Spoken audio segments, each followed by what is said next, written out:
I know we got an alert yesterday on selling a non-BRI stock and sell it by a certain date. I wonder, the coordination of that could that be coordinated with Timothy too, so they would sell theirs, we would sell ours at the same time that they sold theirs, so that when we actually sell these stocks, it has an impact on the company that they will actually notice.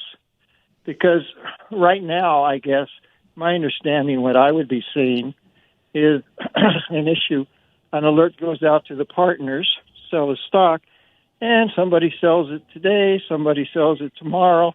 Timothy sells theirs, I don't know, when they can, because they can only sell, I guess, at certain times. And if we're going to do this, it needs to have an impact and be noticed by the company. I agree. You know, I wish that we could make a big impact on the price of a stock. We're working through some of those. We're praying through some of those issues on how we can do that. And I would just ask that you join with us in prayer and ask the Lord to give us guidance on how we can make the most impact. I have to admit, I'm a little bit pessimistic about these companies really getting it.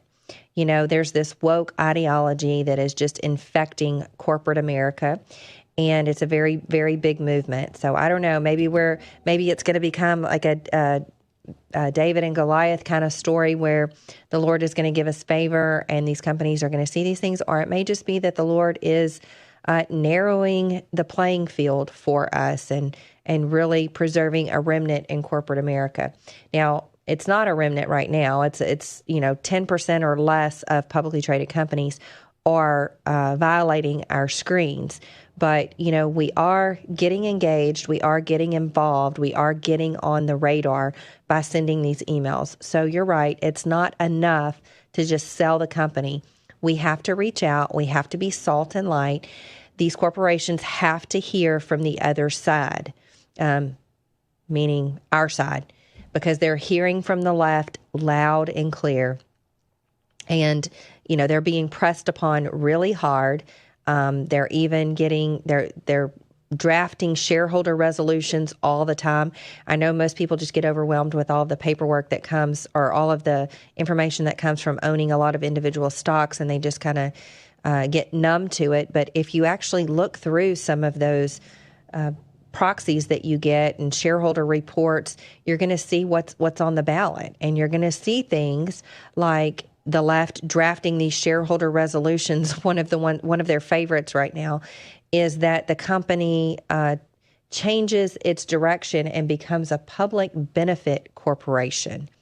Well, what a public benefit corporation is just another word for socialism.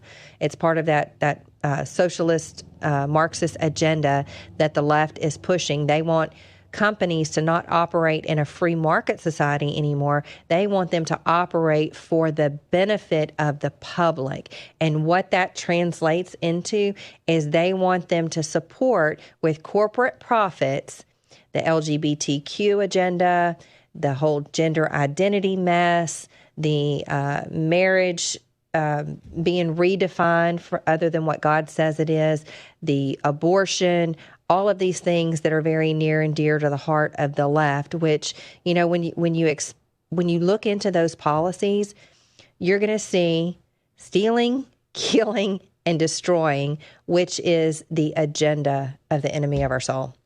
So, you know, I hear you loud and clear, and I just ask that you pray with us and as to how we can continue to be salt and light in this area.